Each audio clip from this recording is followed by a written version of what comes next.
जो कल हमने कहा था कि जो आदेश 17 और आदेश 16A है, इसकी तुलना सीआरपीसी से अगर करें तो 266 से लेकर के और 271 तक जो कुछ लिखा है सीआरपीसी में वो आदेश 16A में लिखा है। वो लिखा है ये तो नहीं कहना चाहिए, लगभग वो लिखा है। लगभग वो लिखा मीनिंग देयर बाय कि कुछ बदलाव जो जरूरी उन्हें छोड़कर लगभग वही बात लिखी है जो 266 से लेकर के और 271 तक सीआरपीसी में लिखी है। और ऐसे ही आदेश 17 जब देखेंगे तो आदेश 17 में लगभग वही बात लिखी है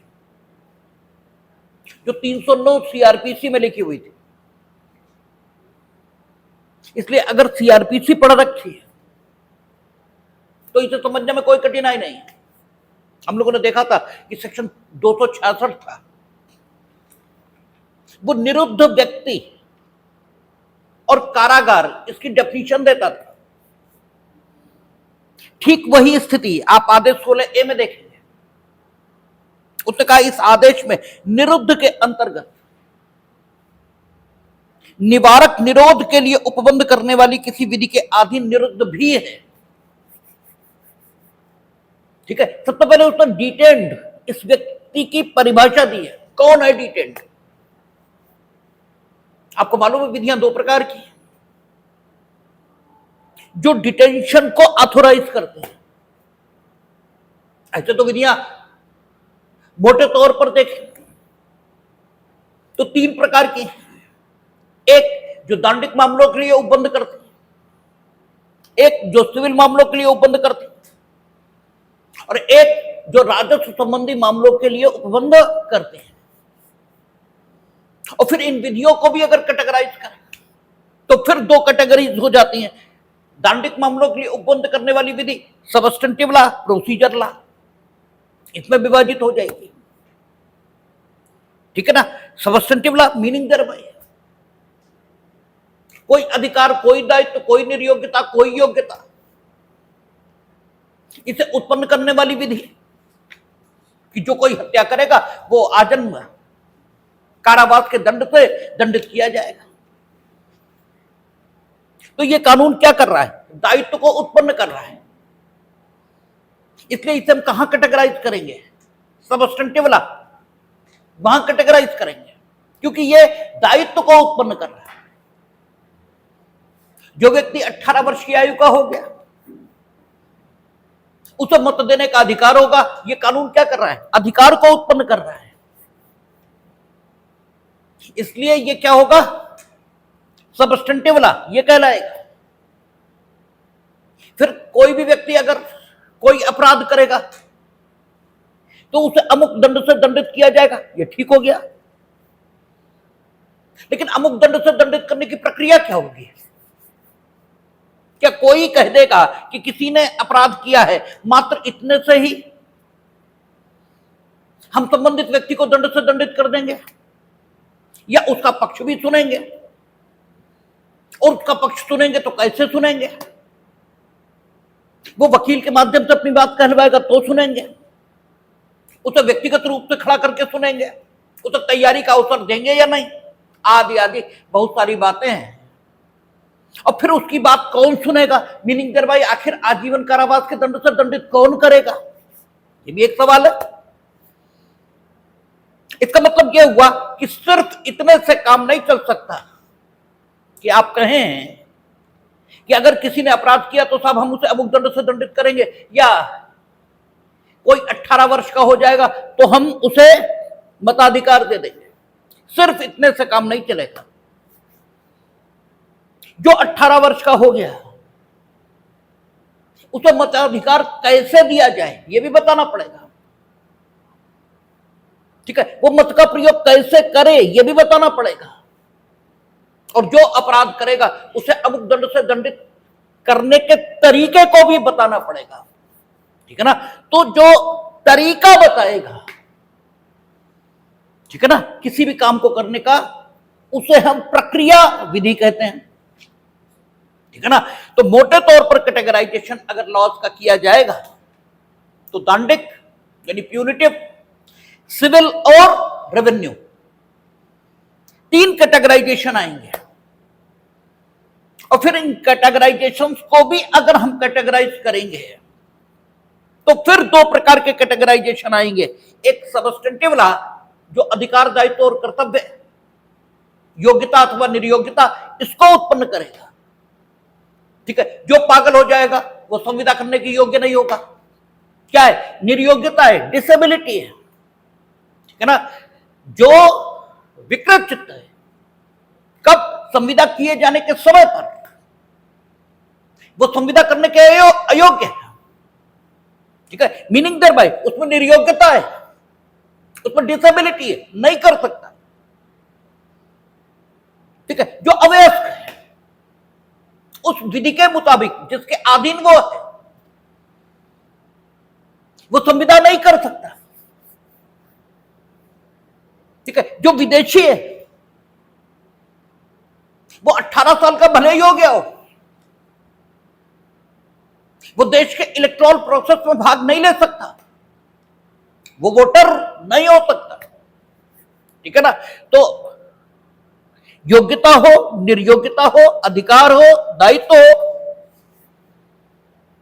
इसको जो कानून उत्पन्न करेगा उसे हम सबस्टेंटिव लॉ कहेंगे। और सबस्टेंटिव लॉ के द्वारा उत्पन्न किए गए अधिकार, दायित्व, निर्योग्यता आदि को प्रवर्तित करने का जो ढंग उपलब्ध कराएगा उसे हम प्रोसीजरल लॉ या प्रक्रिया विधि कहेंगे। और हमने कई बार आपसे कहा कि चूंकि प्रक्रिया विधि सबस्टेंटिव लॉ के बारे में है, क्योंकि सबस्टेंटिव लॉ इसके द्वारा उत्पन्न किए गए अधिकार, कर्तव्य, योग्यता अथवा निर्योग्यता को प्रवर्तित करने का ढंग ये बता रही है, इसलिए इसे सबस्टेंटिव लॉ की विशेषता, उसे बताने वाला कानून ये भी कहा जाता है। और इसे एडजेक्टिव लॉ ये भी कहा जाता है। आपसे एक बार प्री में पूछा गया किसी आयोग में कि निम्न में से एडजेक्टिव लॉ किसे कहते हैं, तो प्रोसीजरल लॉ को एडजेक्टिव लॉ ये भी कहा जाता है। तो मोटे तौर पर हम देखें तो जो निरुद्ध होता है, डिटेंड होता है, वो आपराधिक विधियों के अंतर्गत डिटेंड होता है। ठीक है ना, लेकिन जब हम लोगों ने कॉन्स्टिट्यूशन पढ़ा और विशेषकर अनुच्छेद 22, तो एक बात निकल कर आई। ठीक है, अनुच्छेद 22 और जो 3 सूचियां हैं, ठीक है, जिनसे सरकार को कार्यपालिकी शक्ति, ठीक है, जिनसे सरकार को कार्यपालिकी शक्ति प्राप्त होती, ये तो नहीं कहना चाहिए, बल्कि यह कहना चाहिए कि जिनसे सरकार को उन विषयों का ज्ञान होता है जिस पर वो कार्यपालिकी शक्ति का प्रयोग कर सकती है। और 3 सूचियां जो कि विधायिका को ये बताती हैं कि वो किन विषयों पर अपनी शक्ति का प्रयोग कर सकती है। तो जब उन सूचियों को हम लोगों ने देखा था, ठीक है ना, वो सूचियां कहां थी? 7वीं अनुसूची में। और 7वीं अनुसूची में 3 सूचियां थी, संघ सूची, राज्य सूची, समवर्ती सूची। और जब संघ सूची इसके बारे में पढ़ते थे तो हम लोग देखते थे कि केंद्रीय विधायिका, उसे उस पर विधायन की शक्ति थी और समवर्ती सूची पर भी थी। राज्य की विधायिका को भी राज्य की सूची में वर्णित विषयों पर कार्यपालिकी और विधायी शक्तियां ये प्राप्त थी और समवर्ती सूची पर भी थी। उस विषय में बहुत नहीं जाना चाहते। कुल मिलाकर यहां पर जो हम कहना चाहते हैं वहां क्या था कि निवारक निरोध संबंधी विधियां, इन्हें बनाने की ताकत भी केंद्रीय विधायिका और राज्य की विधायिका को प्राप्त थी। और उसका जो तर्क बताया गया था, वो तर्क क्या बताया गया था कि अपराध समाज के विरुद्ध है, इसलिए अगर किसी ने अपराध कर दिया तब तो ठीक है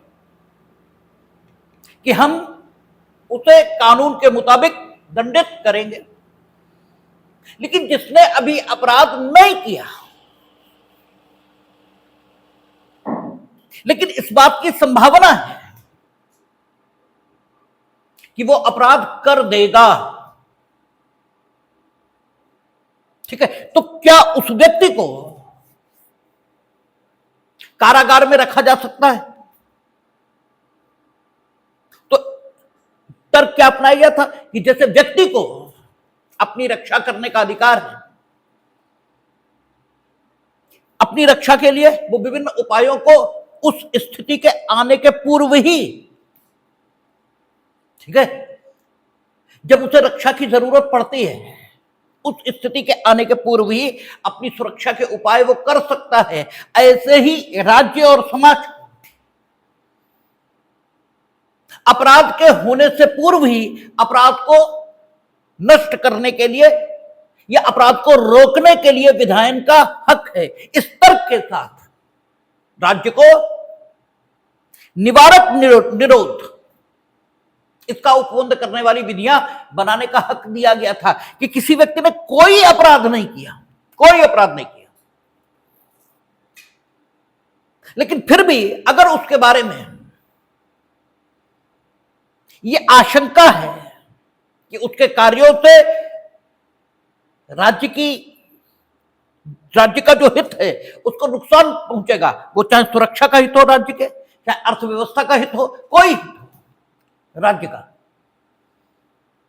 उसको अगर नुकसान होगा तो संबंधित व्यक्ति को क्या कर सकते हैं? निवारक निरोध में रख सकते हैं। और निवारक निरोध में रखे जाने वाली बहुत सी विधियों के नाम वो भी आपको वहां बताए गए थे, एनएसए, राष्ट्रीय सुरक्षा कानून, कोफे पोथा, ठीक है, ऐसे करके बहुत सारे नाम बताए गए थे।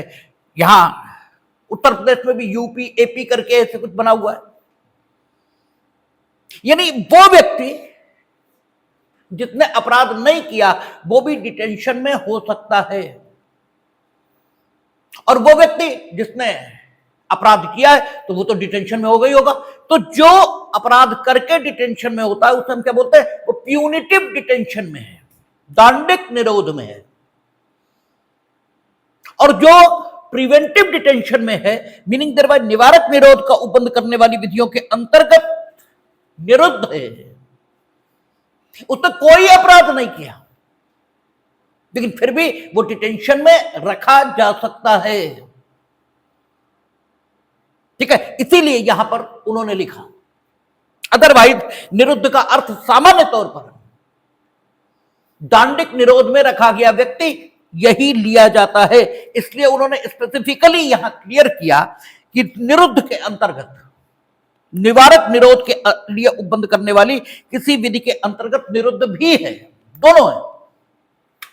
जरूरी नहीं वो किसी अपराध के लिए ही निरुद्ध किया गया हो, वो निवारक निरोध में फिर भी उसे निरुद्ध यही मानेंगे। और उसे अगर आहूत करने की जरूरत है सिविल कोर्ट को एज ए विटनेस, तो वो धारा कह रहे आदेश 16A द्वारा प्रदत्त शक्ति के आधार पर संबंधित व्यक्ति को आहूत कर सकता है, ठीक है। आगे कहता है कारागार के अंतर्गत निम्नलिखित भी हैं,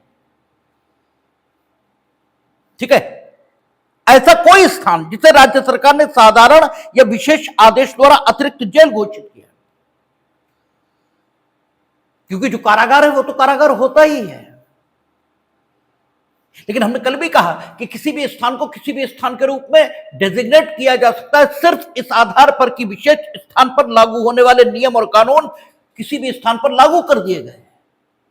तो जब किसी भी स्थान पर किसी विशेष स्थान पर लागू होने वाले नियम और कानून लागू कर दिए जाएंगे तो वो स्थान जहां पर इस प्रकार से नियम और कानून लागू किए गए वही विशेष स्थान बन जाएगा जहां के नियम और कानून इस स्थान पर लागू किए गए। हमने कहा था कि यूं तो घर, होटल, धर्मशाला, कारागार, इसमें खिड़की, दरवाजा, दीवार, लिंटर, इसके दृष्टिकोण से कोई फर्क नहीं होता। उनके डिजाइन में फर्क हो सकता है, डिजाइन में फर्क हो सकता है। जेल का दरवाजा थोड़ा बड़ा होगा, आपका दरवाजा थोड़ा छोटा होगा, लेकिन दरवाजे में कोई फर्क नहीं होगा, संरचना में कोई फर्क नहीं होगा। ठीक है, लेकिन फिर भी जेल जेल है, होटल होटल है, धर्मशाला धर्मशाला है, घर घर है, तो फर्क कहां है? ठीक है, फर्क सिर्फ उन नियम और कानूनों में है जिनके अंतर्गत आपसे उन स्थानों पर रहने की अपेक्षा की जाती है, और उन्हीं नियमों और कानूनों के आधार पर संबंधित स्थानों को हम घर, होटल, कारागार, धर्मशाला आदि नाम देते हैं। अन्यथा तो सब भवन ही है। तो कारागार नाम से जिस भवन को आप डेजिग्नेट करते हो वो तो कारागार है ही। लेकिन राज्य सरकार अगर विशेष या साधारण आदेश, उन्होंने आदेश कर दिया, आज से शाहजहांपुर जिले में स्थित सभी गेस्ट हाउस जेल समझे जाएंगे। ठीक है, उन्होंने यह आदेश कर दिया कि पूरे उत्तर प्रदेश में, ठीक है, अमुक भवन जेल समझे जाएंगे, कॉलेजेस जेल समझे जाएंगे, समझे जाएंगे। ठीक है, विशेष या विशेष आदेश, अमुक व्यक्ति का घर जेल समझा जाएगा। ठीक है, तो विशेष या साधारण आदेश के द्वारा जिस स्थान को वो कारागार घोषित कर देंगे वो भी कारागार ही माना जाएगा। सिर्फ वही कारागार नहीं होगा जिसे आप कारागार के रूप में डेजिग्नेट करते हैं, क्योंकि ये बात मूर्खता की है। कोई भी चीज अपने प्रारूप से वो चीज नहीं होती, चीज में कुछ वस्तुगत है, कुछ ऑब्जेक्टिव है, यानी वस्तु के गुणों के आधार पर वस्तु को वस्तु के रूप में कैटेगराइज किया जाता है, उसके प्रारूप के आधार पर नहीं। प्रारूप के आधार पर तो दही और चूने में कोई फर्क ही नहीं, लेकिन ऑब्जेक्टिव एनालिसिस अगर करेंगे, यानी वस्तु के गुणों के आधार पर कैटेगराइज करेंगे, तो चूना चूना है, दही दही है। ठीक है, ये मूर्खता हम लोग बहुत बार करते हैं। जैसे किसी ने किन्हीं विशेष कपड़ों को पहनकर या किसी विशेष तरीके से पढ़कर सफलता अर्जित कर ली, आप भी उसी तरीके पर चल पड़े, उसने नोट्स बनाए, आप भी पिल गए नोट्स बनाने, बिना अपनी वृत्ति का। हम कोई ये सिफारिश नहीं कर रहे कि आपको नोट्स बनाने चाहिए या नहीं बनाने चाहिए, ये आपकी अपनी वृत्ति है। आप जैसे सुविधा अनुभव करें वैसे, बस केवल ये ना करें कि किसी सफल आदमी ने कह दिया सब हम तो नोट्स बना के सफल हुए, तुम भी पिल गए नोट्स बनाने। वो प्रारूप, उसका कोई मतलब सफलता या असफलता से नहीं। ठीक है, वस्तुगत गुण क्या है कि उसे उस ढंग से संकल्पना विषय की क्लियर हुई, इसलिए वो सफल हुआ। तो सब्जेक्टिव क्या है? विषय की संकल्पना का क्लियर होना, वो ढंग जिससे संकल्पना आपको क्लियर होगी, आपका अपना होगा, वो किसी का नहीं हो सकता। ठीक है, हमने तो आज तक नोट्स बनाए नहीं, बस पूरी किताब पढ़ ली, बस चलेगा देने एग्जाम। आप ये भी कह सकते हैं कि इसीलिए तो सफल नहीं हुए। ठीक है, आप कहने को ये भी कह सकते हैं, लेकिन यह है हमारी अपनी, ठीक है, समझ है कि हम सफल हुए हो न हुए हो, लेकिन विषय है जितना हमें समझना था उतना हमने समझ लिया। तो कारागार अगर विशेष या साधारण आदेश से घोषित किया है राज्य सरकार ने, तो फिर उस स्थान को हम कारागार मानेंगे। क्यों? इसलिए कि राज्य सरकार की घोषणा होते ही उस विशेष स्थान पर कारागारों को लागू होने वाले नियम और कानून लागू हो जाते हैं। ठीक है, आगे कहता है कोई सुधारालय, पोस्टल संस्था या इसी प्रकार की कोई अन्य संस्था जो ऐसे लोग होते हैं जिनके बारे में कानून विशेषतया घोषित करे कि वे जेलों में नहीं रखे जाएंगे, इसलिए क्योंकि उनमें सुधार की संभावना है। जिसे जुवेनाइल कहते हैं, जुवेनाइल विधि विवादित किशोर, ठीक है, juvenile justice and protection act है। 18 साल से कम जो है वो कौन है? जुवेनाइल, कानून की नजर में, और उसने कोई अपराध किया है, ठीक है, तो कानून यह मानता है कि अभी उसमें सुधार की संभावना है, और वो अगर हैबिचुअल ऑफेंडर्स के बीच रखा जाएगा तो वो जो सुधार की संभावना अभी उसमें है वो नष्ट हो जाएगी और वो वहां से एक आदतन अपराधी बनकर निकलेगा।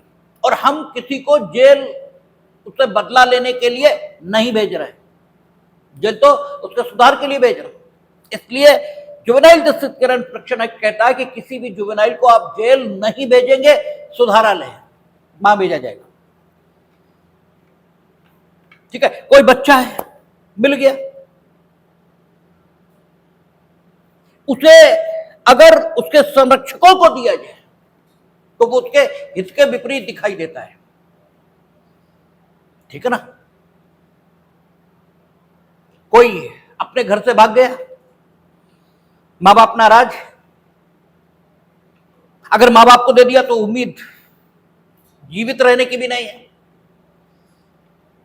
ये वो खुद नहीं जाना चाहता, ठीक है, तो फिर क्या है, ऐसे सुधारालय, पोस्टल संस्थाएं बनाई गई हैं जहां उन्हें रखा जाएगा। कोई अनाथ बच्चा मिल गया, कहां जाएगा, क्या होगा? एक बच्चे पर 2 लोग क्लेम कर रहे, तो जब तक उसका, ठीक है, संरक्षकता और पितृत्व आदि डिसाइड नहीं होगा तब तक कहां रहे। तो उन संस्थाओं में भी जो लोग हैं, ठीक है, उनकी भी सिविल न्यायालय को एज ए विटनेस जरूरत हो सकती है, तो निश्चित तौर पर वे निरुद्ध तो हैं भाई, उस सुधारालय, पोस्टल संस्था से बाहर थोड़ी जा सकते, लेकिन वे कारागार में निरुद्ध हैं ये कहा ही नहीं जा सकता,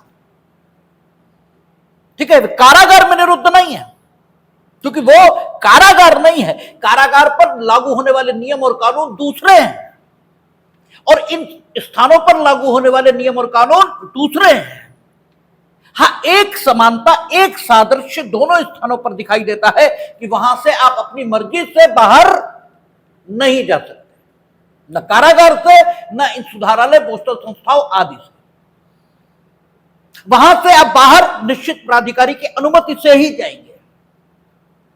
शेष जो नियम और कानून है वो दोनों स्थानों पर अलग अलग लागू हो रहे हैं, इसलिए यहां पर लिखना पड़ा कि कोई सुधारालय, पोस्टल संस्था या इसी प्रकार की कोई अन्य संस्था भी कारागार के अंतर्गत आती है।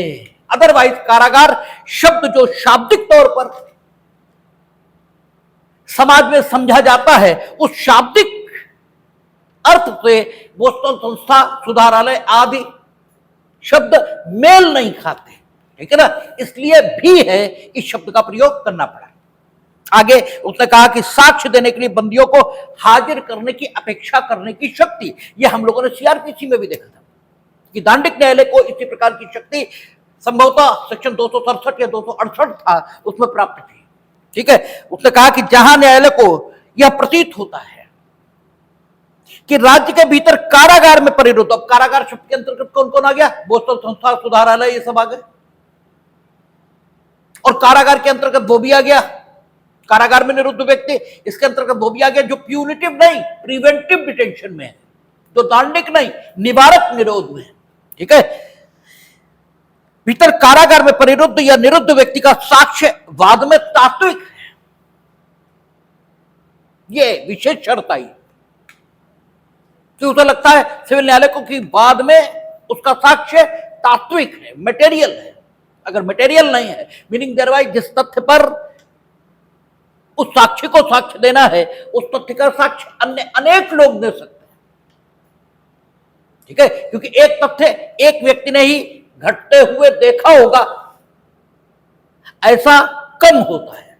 हालांकि ऐसा हो भी सकता है, उस तथ्य के घटित होते समय सिर्फ वही व्यक्ति मौजूद था, बात खत्म हो गई, उसी ने देखा है। लेकिन नॉर्मली ऐसा होता है कि एक तथ्य के घटित होते समय बहुत सारे लोग उस तथ्य का घटित होना अनुभव करते हैं, इसलिए उस तथ्य का साक्ष्य देने के लिए अनेक लोग समर्थ और सक्षम होते हैं। ठीक है ना, एक ने एक को चाकू मारा, बहुतों ने देखा। एक कहता है कि हम अमुक मार्ग से मार्गाधिकार प्रयोग करते हुए चले आ रहे हैं लंबे समय से, यानी 20 वर्ष से। तो भारतीय सुखाधिकार अधिनियम की धारा 15 के अनुसार चिरभोगाधिकार, चिरभोग के आधार पर उसे सुखाधिकार मार्ग का प्राप्त हो चुका है। अब कोई उसके मार्ग के सुखाधिकार को रोक नहीं सकता। तो उस मार्ग का प्रयोग करते हुए एक ही आदमी ने नहीं, अनेकों ने देखा होगा। ठीक है, जिस तथ्य का साक्ष्य सिविल न्यायालय को चाहिए वो ये कि क्या 20 वर्ष की अवधि, ठीक है, पूर्ण होने तक ये व्यक्ति बिना किसी बाधा के, बिना किसी लड़ाई झगड़े के, खुलेआम शांतिपूर्वक अमुक व्यक्ति की भूमि से मार्गाधिकार का प्रयोग करता रहा है। इस तथ्य का साक्ष्य सिविल न्यायालय को चाहिए। तो उसे गुजरते हुए एक ने नहीं, अनेकों ने देखा होगा। तो वो साक्षी जो कारागार में परिरुद्ध है, उसी का साक्ष्य इस मामले में तात्विक है, ऐसा नहीं। अन्य लोग भी, हाँ, या तो अन्य लोग साक्ष्य देने को तैयार ही ना हो, तब बात अलग है, तब तो इसी का तात्विक हो जाएगा। किन्हीं भी कारणों से अगर सिविल न्यायालय ये महसूस करता है कि इसका साक्ष्य तात्विक है, ठीक है, तो वहां न्यायालय कारागार के भारसाधक अधिकारी से यह अपेक्षा करने वाला आदेश कर सकेगा कि वह उस व्यक्ति को साक्ष्य देने के लिए न्यायालय के समक्ष पेश करे। ठीक है, कारागार के भारसाधक अधिकारी को यह आदेश संबोधित होगा जो संबंधित व्यक्ति को न्यायालय के समक्ष उपस्थित करने के लिए न्यायालय देगा। ठीक है ना, क्योंकि जरूरी है कि जिम्मेदारी, रिस्पॉन्सिबिलिटी फिक्स की जाए।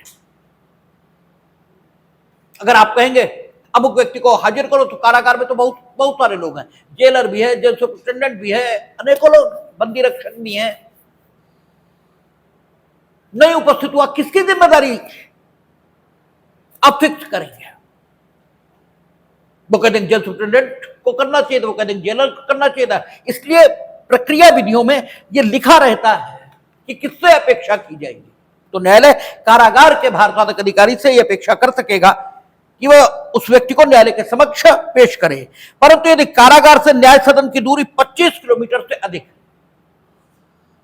तो ऐसा आदेश तब तक नहीं दिया जाएगा जब तक न्यायालय का यह समाधान नहीं हो जाता कि कमीशन द्वारा ऐसे व्यक्ति की परीक्षा पर्याप्त नहीं होगी। यानी 25 किलोमीटर से दूर है तो भी पेश करने के लिए आदेश दिया जा सकता है। शर्त यह है कि तब न्यायालय का यह समाधान होना चाहिए कि अगर उस व्यक्ति की कमीशन से परीक्षा कराई जाए तो वो पर्याप्त नहीं होगी। ठीक है, हमने जब सीआरपीसी में आपको बात की थी आपसे, तो हमने कहा था कि कमीशन पर साक्ष्यों की परीक्षा कराने के उपबंध हैं, लेकिन ये एक्सेप्शनल होते हैं। ठीक है, जब साक्षी को न्यायालय में लाया ही नहीं जा सकता, तब इन उपबंधों का उपयोग होना चाहिए। सामान्य तौर पर इन उपबंधों का उपयोग नहीं होना चाहिए, क्योंकि आपकी मानसिक स्थिति पर स्थान का बड़ा प्रभाव होता है। आप जिस बात का उत्तर अभी नहीं दोगे, अगर इसे भद्दी भाषा में कहें तो इसी बात को ऐसे कहा जाता कि अपने इलाके में कुत्ता भी शेर होता है। अपने इलाके में कुत्ता भी शेर होता है। जैसे दूसरे के इलाके में जाता, वैसे पूंछ दोनों टांगों के बीच और ऊ की आवाज आने लगती है। अगर आपके घर पर इंट्रोगेशन करे पुलिस, ठीक है, तो आप कुछ नहीं बताओगे। हालांकि यहां भी वो तुम्हें कूट सकते हैं, कोई कुछ नहीं कर पाएगा, लेकिन फिर भी एक अजब सा आत्मविश्वास आपके मन में बना रहता है। और जैसे ही थाने की बिल्डिंग में घुसे, बस वो आत्मविश्वास धराशायी हो जाता है। इसीलिए कहते हैं कि गिरफ्तारी की जरूरत, गिरफ्तार करके इंट्रोगेशन की जरूरत ये है, इसलिए हम इन्हें गिरफ्तार कर, ठीक है ना, वैसे बताएंगे ही नहीं। ठीक है, तो स्थान का अपना प्रभाव होता है। आपसे साक्षी आप हैं, कमीशन जारी कर दिया गया, कमिश्नर पूछ रहा तुम्हें ये कर रहा है, जवाब ही नहीं दे रहा है, फिर कुछ बताओगे ही नहीं, और बताओगे तो मतलब की बात ही नहीं बता रहे, जाने क्या बताए जा रहे हो, पूछा कुछ जा रहा, बता तुम पूछ रहे हो। अब कुछ किया ही नहीं जा सकता, किया नहीं जा सकता, मीनिंग तुम्हारी शिकायत करें, तुम्हारे खिलाफ कंटेम्प्ट का वो चले, एक लंबा प्रोसीजर हो जाएगा। और वही तुम अदालत में खड़े हो, जहां उन्होंने पूछा कि क्या पागल आगल हो, होश में हो या नहीं, अभी तुम्हें भेजेंगे जेल, जो पूछ रहे सीधे जवाब दो, भाई तुम अटेंशन में खड़े हो जाते हो, मार फटाफट तोते की तरह बोलना शुरू कर देते हो। ठीक है, तो कमीशन पर साक्ष्य ये एक्सेप्शन है, जनरली नहीं होना चाहिए। वो केजरीवाल बता रहे थे, वही है ना कि हर चीज की समझ हर व्यक्ति को नहीं हो सकती। ठीक है, हर चीज जरूरी है, लेकिन कुछ भी गैर जरूरी नहीं है। आईआईटी से इंजीनियरिंग पास करना जरूरी है, लेकिन सफाई कर्मी भी गैर जरूरी नहीं है। सब कुछ आपस में जुड़ा है, सब कुछ आपस में जुड़ा है। हम ये समझ क्यों नहीं पाते कि सब कुछ आपस में जुड़ा है? क्योंकि आदत बन जाती है ऐसी कि हम दुनिया से अलग हैं। ठीक है, जब आप पैदा होते हैं तब ये आदत नहीं होती। ठीक है, लेकिन धीमे धीमे आप देखते हैं लोगों को और आपको यह पता लगता है कि जब हम जगते हैं तो सिर्फ हम ही जगते हैं, बाकी सो भी सकते हैं। ठीक है, ये बाकी भी जग गए, लेकिन उनके जगने से हम नहीं जगते। हम तभी जगते हैं जब हम जगते हैं, हम तभी खाते हैं जब हम खाते हैं, हम तभी सोते हैं जब हम सोते हैं। तो आप अपनी इस गतिविधि को व्यक्त करने के लिए एक शब्द का उपयोग करने लगते हैं, या यूं कहें कि आप अपनी गतिविधि को अन्यों से अलग करने के लिए एक शब्द का उपयोग करने लगते हैं कि मैं ऐसा करता हूं।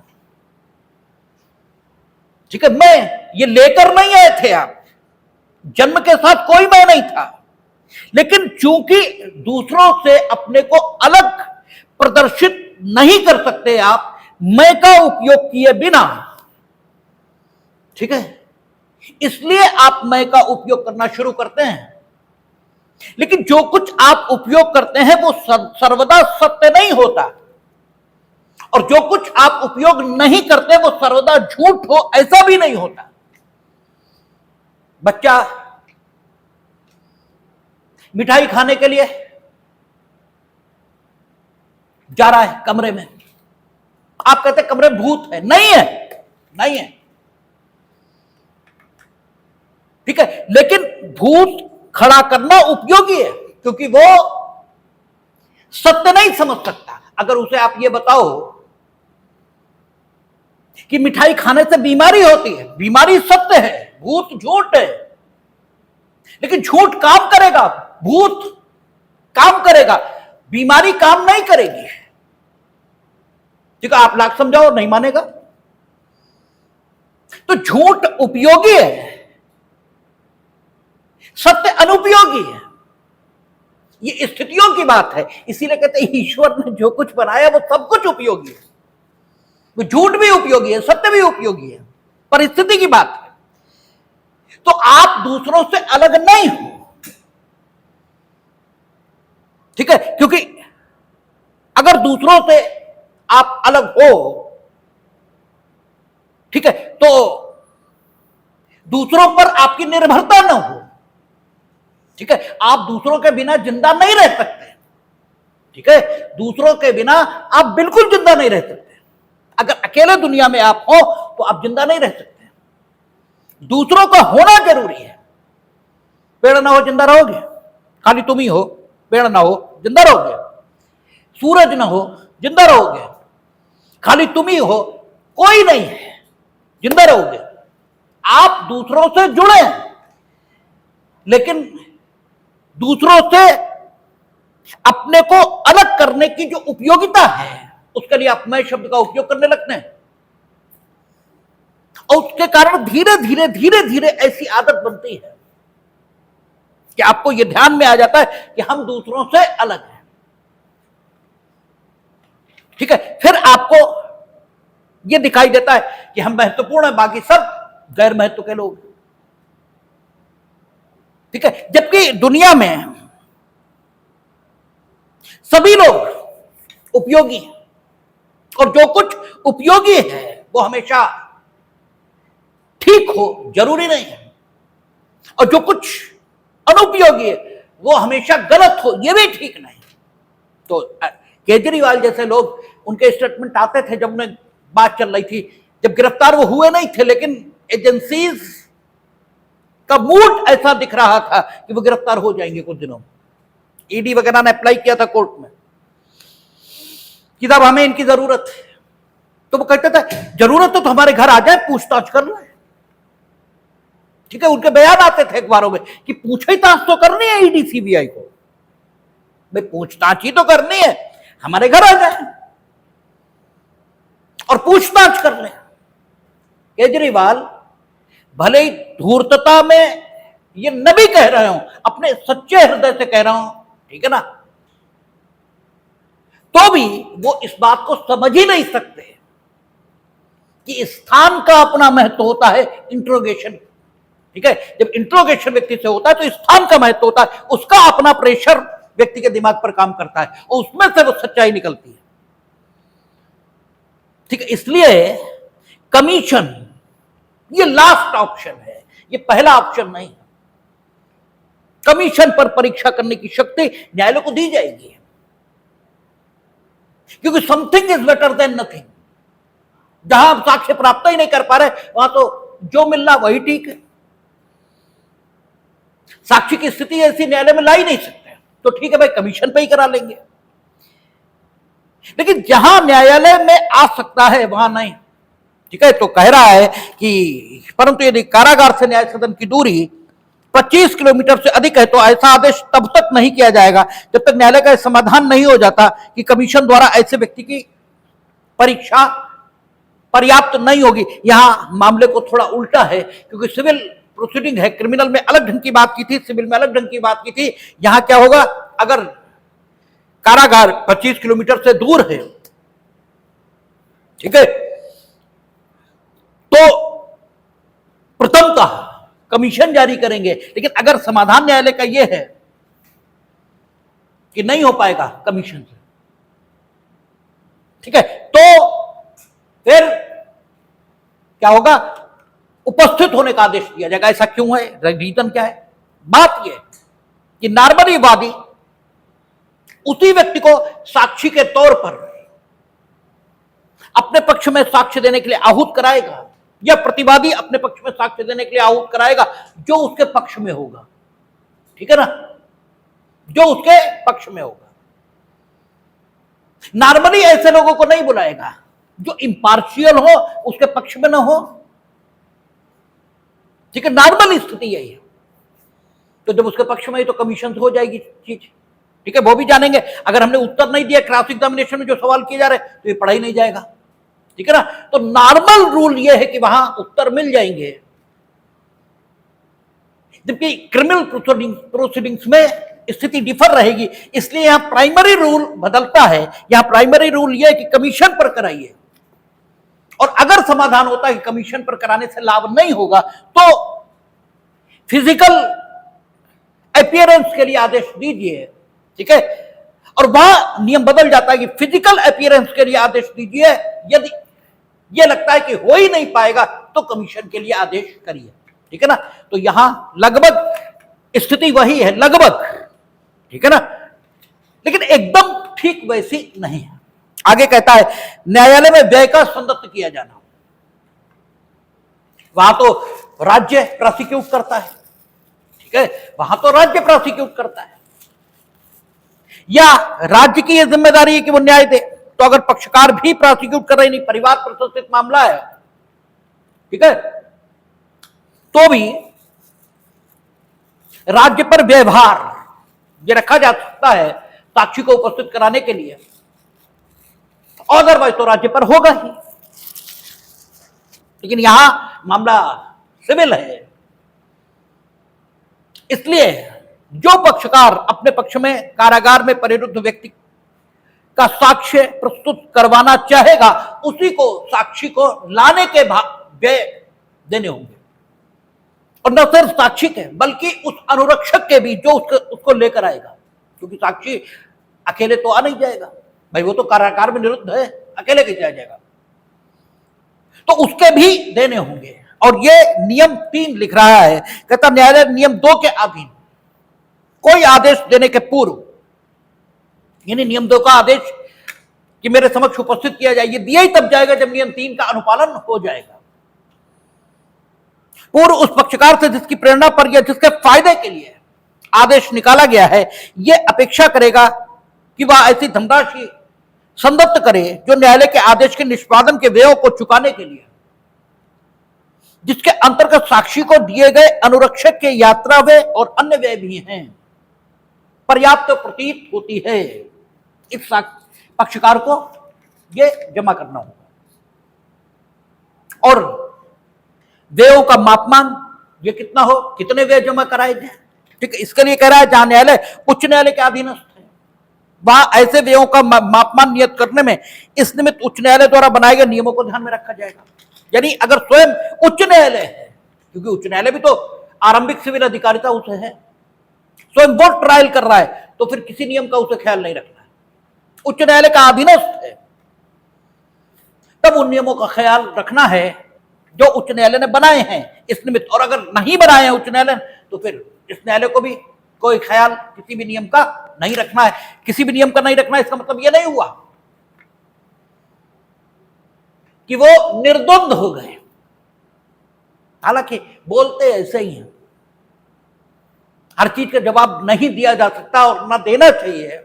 एज ए वकील यही वकालत की सबसे बड़ी त्रासदी है कि आप जानते हुए भी हर बात का जवाब नहीं दे सकते, क्योंकि आपके जवाब देने का जो असर पड़ेगा वो आप पे नहीं पड़ेगा, वो आपके मुवक्किल पर पड़ेगा। एक है आज खुदाबंद करीम अपने को समझ रहे थे, बोले मैं इसमें 2 लाख रुपए जुर्माना लगाऊंगा अभी, ये ठीक है। तो हमारे मन में तो आया कि बोलने कि साहब कैसे लगा दोगे जरा बताओ तो मैं, क्योंकि आईपीसी धारा 63 तो ये कह रही है कि जहां जुर्माने की रकम अमर्यादित है, ठीक है, वहां जुर्माना कितना भी हो सकता है किंतु अत्यधिक नहीं। कैसे लगाओगे, लगा दो, लगा दो।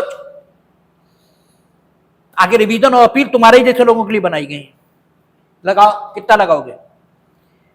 तो जो खुदाबंद करीम अपने को समझते हैं ना, अब ये बात हम जानते हैं लेकिन फिर भी चुप खड़े रहना है, ये वकालत की सबसे बड़ी त्रासदी है, ठीक है, कि गधे चंद उपाध्याय पीठासीन हैं और गधेपन की बात कर रहे हैं और आप बोल नहीं सकते, क्योंकि बोलेंगे तो नुकसान आपका नहीं होगा, आपका तो कुछ बिगाड़ ही नहीं पाएंगे, क्योंकि ये कंटेम्प्ट की श्रेणी में नहीं आता। और अगर इसे तुमने कंटेम्प्ट मान के हमें कंटेम्प्ट का नोटिस दिया तो धारा 16 भारतीय न्यायालय अपमान अधिनियम में भी है, हम भी तुम्हें देंगे कंटेम्प्ट का नोटिस, क्योंकि we are also the officer of court, खाली तुम ही नहीं हो, ठीक है, we are also the officer of the court, तो खाली तुम ही नहीं हो, तो कंटेम्प्ट फंडेम्प्ट तो तुम कर नहीं पाओगे, वो तो तय है।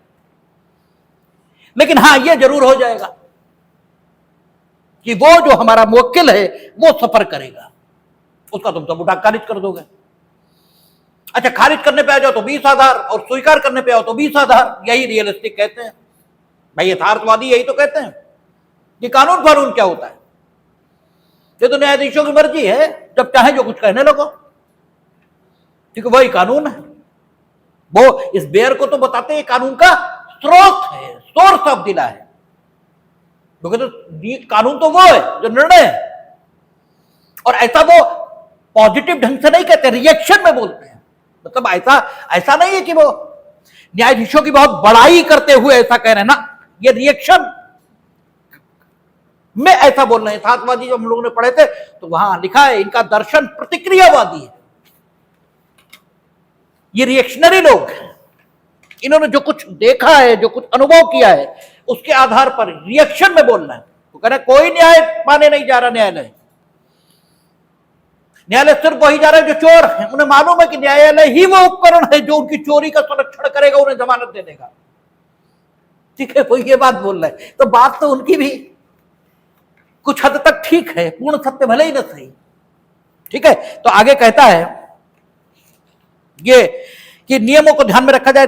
नियम 2 के प्रवर्तन से कुछ व्यक्तियों को अपवर्जित करने की राज्य सरकार की शक्ति, ऐसी शक्ति हम लोगों ने सीआरपीसी में भी देखी थी।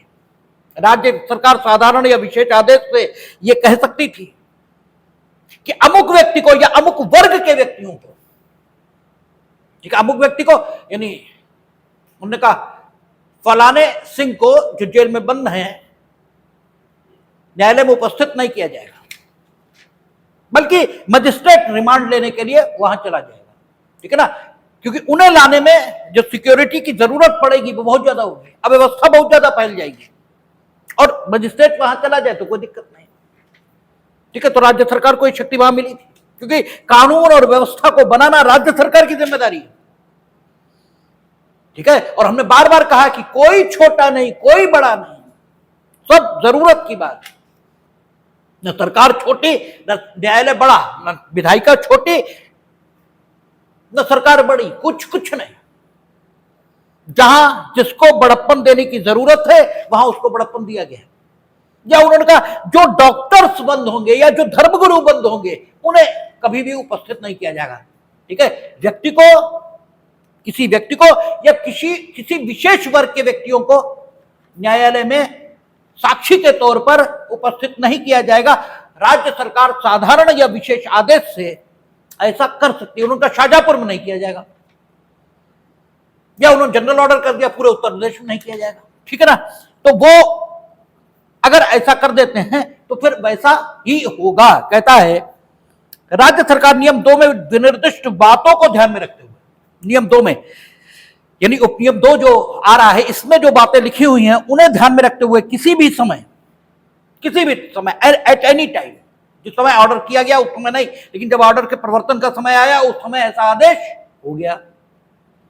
ठीक है, क्योंकि लिखा है किसी भी समय राज्य सरकार साधारण या विशेष आदेश द्वारा यह निर्देश दे सकेगी कि किसी व्यक्ति या वर्ग के व्यक्तियों को कारागार से नहीं हटाया जाएगा जिसमें उसे या उन्हें परिरुद्ध किया गया है, और जब तक आदेश प्रवृत्त रहता है तब तक नियम 2 के अधीन किया गया कोई आदेश, चाहे वह राज्य सरकार द्वारा किए गए आदेश की तारीख के पूर्व या उसके पश्चात किया गया हो, ऐसे व्यक्ति या ऐसे वर्ग के व्यक्तियों के बारे में प्रभावी नहीं होगा। ठीक है ना, चाहे पहले से राज्य सरकार ने आदेश कर रखा था, न्यायालय ने आदेश बाद में किया, या न्यायालय ने आदेश पहले कर दिया, राज्य सरकार ने बाद में ऐसा आदेश कर दिया, तो जब तक ऐसा आदेश प्रवर्तन में है तब तक यह आदेश न्यायालय का जो नियम 2 में हुआ है ये प्रभावी नहीं होगा। और फिर ऐसी दशा में कमीशन ही एकमात्र चारा बचेगा, क्योंकि वाद के निस्तारण को उस समय तक विलंबित रखना यह भी उचित नहीं होगा। ठीक है ना, तो फिर कमीशन ही एकमात्र चारा होगा। सब सेक्शन 2 में कहता है सब रूल 2 में सेक्शन 9, राज्य सरकार उपनियम 1 के अधीन आदेश करने से पूर्व निम्नलिखित बातों को ध्यान में रखेगी। यानी राज्य सरकार भी निरंकुश ढंग से आदेश नहीं करेगी, निम्नलिखित बातों को ध्यान में रखकर अगर उसे ऐसा लगेगा कि आदेश करना जरूरी है तो करेगी, और नहीं लगेगा तो नहीं करेगी। कौन कौन सी बातें? उस अपराध का स्वरूप जिसके लिए या वे आधार जिन पर उस व्यक्ति को या वर्ग के व्यक्तियों को कारागार में परिरुद्ध करने का आदेश दिया गया है। ठीक है, अगर दांडिक निरोध में है तो फिर किसी अपराध के आरोप पर होगा। ठीक है, और अगर प्रिवेंटिव डिटेंशन में है, ठीक है ना, तो वे आधार जिन पर उसे प्रिवेंटिव डिटेंशन में रखा गया, लोगों को भड़काता है इसलिए प्रिवेंटिव डिटेंशन में, तो बाहर आएगा तो और भड़काएगा। ठीक है, या सुधारालय बोस्टन संस्था आदि में है, क्यों है? उन सारी चीजों को ध्यान में रखकर अगर राज्य सरकार को उचित लगेगा कि ऐसा आदेश करना चाहिए तो करेंगे, नहीं लगेगा तो नहीं करेंगे। ठीक है, यदि उस व्यक्ति को या वर्ग के व्यक्तियों को कारागार से हटाने की अनुज्ञा दी जाती है तो लोक व्यवस्था में विघ्न की संभाव्यता, मतलब इस बात को ध्यान में रखेंगे कि भाई ये अपराधी है या ये आधार है जिन पर हमने निरुद्ध किया, और अगर इसे वहां से हम हटाएं तो लोक व्यवस्था में विघ्न की संभावना कितनी है? अगर लगता है बहुत ज्यादा है तो दे देंगे आदेश कि नहीं हटेंगे, अगर थोड़ी बहुत है तो ठीक है देंगे कि हटाइए, मतलब वहां भेजिए। और साधारणतया लोकहित, साधारणतया पहुंचा तो हम देंगे, लेकिन वो आतंकवादी है एक ग्रेड के, मार पूरी कचेरी को छावनी में बदलना पड़ेगा। ठीक है, नहीं तो कुछ भी हो सकता है। तो साधारणतया लोकहित में इतना पैसा खर्च करना ये जरूरी नहीं लगता। ठीक है ना, तो जो इन जनरल पब्लिक इंटरेस्ट है उसको भी ध्यान में रखेंगे। ठीक है, फिर कहता है कारागार के भार साधक अधिकारी का कुछ मामलों में आदेश को कार्यान्वित न करना, ऐसी शक्ति वहां भी मेरा ख्याल है 270 थी धारा या 271 ही हो। ठीक है, वहां भी क्रिमिनल कोर्ट को प्राप्त थी कि कारागार का जो अधिकारी था वो कुछ दशाओं में न्यायालय के आदेश के बावजूद, ठीक है, बंदी को उपस्थित न करने का स्वविवेकानुसार निर्णय ले सकता था।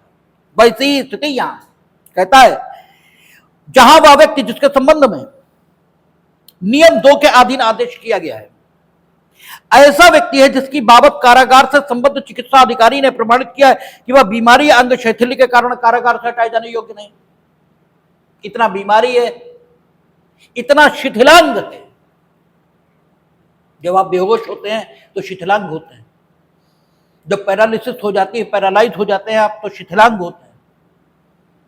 ठीक है ना, तो अंग शैथिल्य है या बीमार हैं आप, इसके कारण से कारागार से हटाना ठीक नहीं होगा, ऐसा कारागार के चिकित्सा अधिकारी ने, ठीक, कारागार से संबद्ध चिकित्सा अधिकारी, अन्य चिकित्सा अधिकारी नहीं, कारागार से संबद्ध चिकित्सा अधिकारी ने, अथवा विचारण के लिए सुपुर्दगी के अधीन है या विचारण के लंबित रहने तक के लिए या प्रारंभिक अन्वेषण के लंबित रहने तक के लिए प्रतिप्रेक्षण के अधीन है। ठीक है, अथवा ऐसी अवधि के लिए अभिरक्षा में जो आदेश का अनुपालन करने के लिए उस कारागार में जिसमें वह परिरुद्ध है, निरुद्ध है, वापस ले आने के लिए अपेक्षित समय होने से पूर्व समाप्त हो जाएगी। आपको याद है आईपीसी में सबसे कम सजा थी 510 आता था आईपीसी में, कहता था जब लोक स्थान में मत्त व्यक्ति जिसने शराब पी रखी या किसी अन्य ढंग का नशा कर रखा है अवचार करता है तो उसे 24 घंटे की सजा दी जा सकती। अब वो इस समय जेल में तो है, आहूत कर लिया आपने कर्नाटक की कोर्ट में। ठीक है, अब जब तक हम उसे लेकर जाएंगे अब कारागार में वापस लाएंगे तब तक 24 घंटे, ज्यादा टाइम लग जाएगा। ठीक है, यानी जिस स्थान पर वो परिरुद्ध है और जहां साक्ष्य के लिए ले जाना है, साक्ष्य के उपरांत वापस उसे कारागार में लाना पड़ेगा क्योंकि रिहाई तो उसकी वहीं से होगी। ठीक है, इसमें जो समय लगने वाला है वो उसकी अभिरक्षा की अवधि से अधिक है, या यूं कहें उसकी अभिरक्षा की अवधि कम है। ठीक है, इसमें लगने वाले समय से, समय की तुलना में, तो फिर नहीं ले जाया जाएगा। ठीक है ना। अच्छा, अथवा ऐसा व्यक्ति है जिसको राज्य सरकार द्वारा नियम 4 के अधीन किया गया आदेश लागू होता है, या राज्य सरकार ने ही कह रखा है कि अमुक वर्ग के या अमुक व्यक्ति को न्यायालय में नहीं ले जाया जाएगा, तो भी नहीं ले जाएंगे, न्यायालय का आदेश भले ही हो। वह कारागार का भार साधक अधिकारी न्यायालय के आदेश को कार्यान्वित नहीं करेगा और ऐसा न करने के कारणों का विवरण ये न्यायालय को भेजेगा। ठीक है, यानी आप अगर न्यायालय के आदेश का पालन नहीं कर रहे हैं तो कारणों का विवरण ये जरूर भेजेंगे न्यायालय को, ठीक है, क्योंकि उसकी अपनी डिग्निटी है। तो आइदर यू शुड, ठीक है, ओबे द कोर्ट ऑर्डर और you must give the reasons, ठीक है, कि क्यों आपने पालन नहीं किया। यही न्यायालय की गरिमा के अनुकूल होगा, वो चीज उन्होंने लिखी थी, ठीक है। फिर कहता है ये बात सीआरपीसी में भी लिखी थी, जो नियम 6 में लिखी है कि बंदी का कारागार में अभिरक्षा में लाए, बंदी का न्यायालय में अभिरक्षा में लाया जाना, मुक्त होकर नहीं लाया जाएगा, अभिरक्षा में लाया जाएगा, ठीक है। कहता है कारागार का भारसाधक अधिकारी किसी अन्य मामले में न्यायालय का आदेश परिदत्त किए जाने पर उसमें नामित व्यक्ति को न्यायालय में भिजवाएगा, जिससे वह उस आदेश में उल्लिखित समय पर उपस्थित हो सके और उसे न्यायालय में उसके पास अभिरक्षा में तब तक रखवाएगा जब तक उसकी परीक्षा न कर ली जाए, या जब तक न्यायालय उसकी उस कारागार में जिसमें वह परिरुद्ध या निरुद्ध है वापस ले जाने के लिए उसे प्राधिकृत न कर दे। अभिरक्षा में आप भिजवाएंगे और जब तक उसकी परीक्षा ना हो जाए न्यायालय में, तब तक न्यायालय में या न्यायालय के पास किसी स्थान में, किसी स्थान में, नॉर्मली वो थानों के हवालात में या कचहरी में जो स्थान बना होता है बंदियों को रखने के लिए, वहां उसे रखते हैं। ये जब तक न्यायालय स्वयं ना कह दे कि ठीक है काम हो गया, आप वापस ले जाओ कारागार में ही जहां वो परिरुद्ध है, तब तक उसे वहीं रोका जाएगा और अभिरक्षा में लाया जाएगा न्यायालय, स्वतंत्र रूप से नहीं, ठीक है। फिर 7 नियम, कारागार में साक्षी की परीक्षा के लिए कमीशन निकालने की शक्ति। वहां तो कमीशन निकालने की शक्ति स्पेसिफिकली ये वर्णित नहीं की थी, वहां तो सिर्फ इतना ही कहा था कि अगर न्याय सदन 25 किलोमीटर से दूर है, ठीक है, उस कारागार से जिसमें परिरुद्ध व्यक्ति की साक्षी के तौर पर जरूरत है, तो न्यायालय जब तक यह समाधान ना हो जाए कि कमीशन पर परीक्षा करने से उद्देश्य की पूर्ति नहीं होगी, तब तक व्यक्तिगत उपस्थिति के लिए आदेश नहीं करेगा। वहां तो सिर्फ इतना कहा था, लेकिन अभिव्यक्त रूप से कमीशन निकालने की शक्ति अगर न्यायालय को नहीं दी जाएगी तो न्यायालय निकालेगा कैसे, ठीक है। तो वो अभिव्यक्त कमीशन निकालने की शक्ति उन्होंने नियम 7 में दी। कहता है जहां न्यायालय को प्रतीत होता है कि कारागार में चाहे वह राज्य के भीतर हो या भारत में अन्यत्र हो, परिरुद्ध या निरुद्ध व्यक्ति का साक्ष्यवाद में तात्विक है, किंतु ऐसे व्यक्ति की हाजिरी इस आदेश के पूर्ववर्ती उपबंधों के अधीन सुनिश्चित नहीं की जा सकती, वहां न्यायालय उस व्यक्ति की परीक्षा उस कारागार में जिसमें वह परिरुद्ध या निरुद्ध है करने के लिए कमीशन निकाल सकेगा। यानी पूर्ववर्ती उपबंधों के अधीन उसकी हाजिरी सुनिश्चित नहीं हो सकती, ठीक है। तो क्या होगा, उसकी कमीशन निकाल कर उसके साक्ष्य को दिया जाएगा। यदि राज्य सरकार ने आदेश कर रखा है, बीमार है, अंग शैथिल्य है या अवधि कम है, ठीक है, तो कमीशन निकाला जा सकेगा नियम 7 द्वारा प्रदत्त शक्ति के आधार पर। और जब कमीशन निकाला जाएगा साक्षी की परीक्षा है, तो कमीशन के संबंध में वे सारे नियम और कानून लागू हो जाएंगे जो इस संहिता में कमीशन जारी करने के संबंध में बनाए गए। और कमीशन इसके संबंध में जो नियम और कानून इस संहिता में बनाए गए वो कहां लिखे हैं, धारा 75, 76 और संभवतः 77 भी है, हो सकता है 78 भी हो, क्योंकि 79 से तो सरकार के विरुद्ध वाद ये शुरू हो जाता है, ठीक है ना। सेक्शन 79 तो सरकार के विरुद्ध वाद कैसे प्रस्तुत किए जाएंगे उनकी व्यवस्था करता है। तो मेरा ख्याल है 75 से लेकर 78 तक के प्रोविजन सेक्शंस में, धाराओं में कमीशन से संबंधित है। और आदेश 26, ठीक है, आदेश 26 ये बताता है कि कमीशन जब आप निकालेंगे तो किस ढंग से निकालेंगे, कमीशनों का निष्पादन जो होगा वो किस ढंग से होगा, ये सारा कुछ आदेश 26 में लिखा है। सीआरपीसी में आप देखेंगे तो कमीशन निकालने की शक्ति वो 284 से शुरू होती थी और सारी बातें 290 तक, ठीक है, लिखी गई थी। लेकिन यहां नियम 7 के बाद, चूंकि नियम 7 के बाद नहीं बल्कि नियम 7 उपनियम 2 में सीधे लिख दिया उन्होंने कि आदेश 26 के उपबंध जहां तक हो सके कारागार में ऐसे व्यक्ति कमीशन द्वारा परीक्षा के संबंध में वैसे ही लागू होंगे जैसे वे किसी अन्य व्यक्ति कमीशन द्वारा परीक्षा के संबंध में लागू होते हैं। यह लिखने की जरूरत इसलिए क्योंकि आदेश 26 संबंधित है, ठीक है, उन कमीशनों की प्रक्रिया से जो कमीशन धारा 75 में वर्णित उद्देश्यों की पूर्ति के लिए निकाले जाते हैं। और धारा 75 में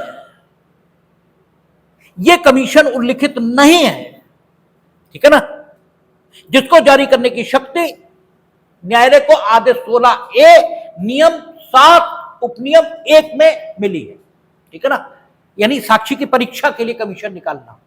इसीलिए अलग से उपनियम 2 जोड़ना पड़ा और उन्होंने कहा कि आदेश 26 के उपबंध इस कमीशन को भी वहां तक वैसे ही लागू हो सकेंगे जैसे लागू किए जा सकें यदि कमीशन साक्षी की परीक्षा के लिए भी निकला है, ठीक है। तो ये कारागार में परिरुद्ध व्यक्ति के साक्ष्य को लिए जाने से संबंधित आदेश कंप्लीट हुआ। सोमवार को हम लोग स्थगन पर बात करेंगे, देखेंगे।